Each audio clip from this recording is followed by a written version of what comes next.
26મી જાન્યુઆરી 2026 આજના પ્રોગ્રામમાં તમારી સમક્ષ પરબત સર 26મી જાન્યુઆરીના અનુસંધાનમાં બે શબ્દ લઈને આવી રહ્યા છે। તો વિદ્યાર્થી આવા હોનહાર ટીચરને તમે સાંભળો, જેથી કરીને આ સર પાસેથી તમને ઘણું બધું જાણવા મળશે।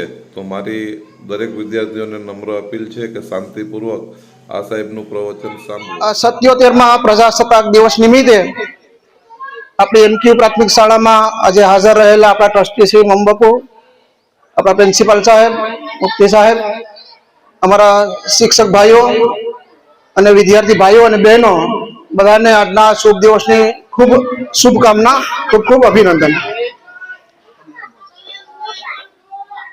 બીજી વાત કે ભાઈ આપણે શાળામાં જ્યારે ભણતા હોય ત્યારે ખબર હોવી જોઈએ કે આપણા દેશમાં રાષ્ટ્રીય તહેવાર બે છે। એક છે 15મી ઓગસ્ટ અને બીજો છે 26મી જાન્યુઆરી। તો મોટા ભાગે એવું હોય કે એમાં કાલે હું જોતો હતો તો બધા પૂછતા હતા પત્રકારો કે ભાઈ 26મી જાન્યુઆરી ક્યારે આવે, એ પોતે પૂછતો હતો ક્યારે આવે, તો ઘણા બધા લોકોને ખબર નથી કે ક્યારે હોય। તો આપણે ખબર હોવી જોઈએ કે 15મી ઓગસ્ટ એ શું છે અને 26મી જાન્યુઆરી શું છે।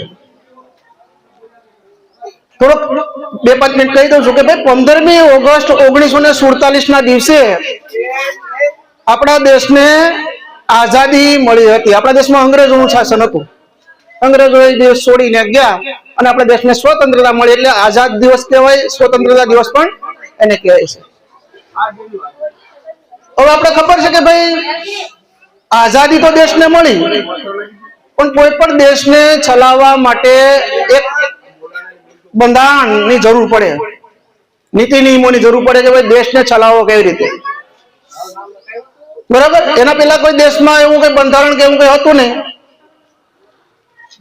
તો દેશને ચલાવવા માટે બંધારણની જરૂર પડી તો બધા લોકો ભેગા થયા, એક બંધારણ સભાની રચના કરવામાં આવી, જેના પ્રમુખ તરીકે ડોક્ટર રાજેન્દ્ર પ્રસાદને બનાવવામાં આવ્યા અને એની અંદર એક ખરડા સમિતિ મતલબ ડ્રાફ્ટ કમિટી બનાવવામાં આવી, જેને બંધારણ બનાવવાનું કામ કરવાનું હતું। એની અંદર 7 સભ્યોની નિમણૂક કરવામાં આવી અને એના પ્રમુખ તરીકે ડોક્ટર ભીમરાવ આંબેડકરને બનાવવામાં આવ્યા। જો આપણે તો એ પણ ખબર નથી હોતી કે ભાઈ ડોક્ટર ભીમરાવ આંબેડકર કોણ, મને આપણે સ્કૂલમાં આપણે વિદ્યાર્થી બહેનો કહેતા હતા કે ટીસીઓ હતું, કોણ છે, બરાબર। તો આજે 7 સભ્યોની કમિટી બનાવવામાં આવી, એમાં 1-2 સભ્યો એ વિદેશ ચાલ્યા ગયા, 1-2 સભ્યો પોતાના કઈ પર્સનલ કામને લીધે કઈ ધ્યાન ન આપી શક્યા। તો આપણા જે ડોક્ટર ભીમરાવ આંબેડકર, જેની પાસે અત્યારે પણ દુનિયામાં ઘણા બધી લોકો પાસે એવી ડિગ્રી છે નહીં, એવા મહાન વ્યક્તિ હતા, ખૂબ ભણેલા ગણેલા હતા, એટલે એને ખૂબ મહેનત કરીને રાત દિવસ જોયા વગર અંતોડ મહેનત કરીને આપણા દેશનું બંધારણ બનાવ્યું એને, બરાબર। 2 વર્ષ 11 મહિના અને 18 દિવસની મહેનત કરીને એને આપણા દેશનું સરસ મજાનું બંધારણ બનાવ્યું, જે બંધારણની અંદર એને આપણે ઘણા બધા અધિકારો આપ્યા કે ભાઈ આ દેશની અંદર હવે કોઈ નાનો કે મોટો નથી, હવે કોઈ રાજા કે કોઈ પ્રજા નથી, બધા સમાન છે, સમાનતાનો અધિકાર આપ્યો, સ્વતંત્રતાનો અધિકાર આપ્યો, બંધારણીય ઇલાજનો અધિકાર આપ્યો કે કોઈ આપણે હેરાન કરે, પરેશાન કરે તો આપણે એના વિરુદ્ધ પોલીસ ફરિયાદ કરી શકીએ, આપણે ન્યાય માંગી શકીએ, એની માટે કોર્ટ બનાવી, પોલીસ સ્ટેશનો બનાવ્યા, ધાર્મિક સ્વતંત્રતાનો અધિકાર આપ્યો બાબા સાહેબ આંબેડકરે બંધારણની અંદર કે આપણે આ દેશની અંદર આપણો મનપસંદ ધર્મ જે આપણે પાળી શકીએ, એના તહેવારો ઉજવી શકીએ, એટલે ઘણા બધા અધિકારો આપીને આપણે એક સ્વતંત્ર નાગરિક તરીકે, માણસ તરીકે જીવી શકીએ એવા અધિકારો આપીને 26મી જાન્યુઆરી 1950ના દિવસે આપણા દેશમાં બંધારણનો અમલ ચાલુ થયો, મતલબ કે એ દિવસ આપણે પ્રજાસત્તાક દિવસ તરીકે ઓળખીએ છીએ।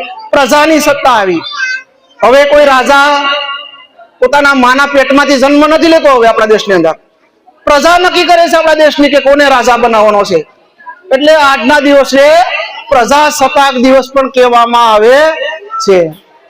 બંધારણની અંદર આપણે અધિકારો તો આપેલા જ છે, સાથે સાથે બંધારણની અંદર આપણી ફરજો પણ આપેલી છે કે ભાઈ આપણે અધિકારો ભોગવવા, બધું સારું સારું લેવું, આપણે સારું જીવન જીવવું, તો એની સાથે એમાં આપણી ફરજો પણ આપેલી છે બંધારણની અંદર કે આપણી ફરજો કઈ છે એક નાગરિક તરીકે કે ભાઈ દેશમાં, એમાં ઘણું બધું લખેલું છે બંધારણમાં. તો હે એક તો કે ભાઈ આ આપણે પર્યાવરણનો બચાવ કરવો, ગંદકી ન કરવી, પાણીનો બચાવ કરવો, સ્વચ્છતા રાખવી, કોઈ અન્ય ધર્મના લોકો વચ્ચે ટીકા ટિપ્પણી ન કરવી, બધાએ હળી મળીને રહેવું, જ્યારે પણ દેશને જરૂર પડે ત્યારે તન મન અને ધનથી આપણે હાજર રહેવું, એવી ઘણી બધી ફરજો આ બંધારણની અંદર આપેલી છે.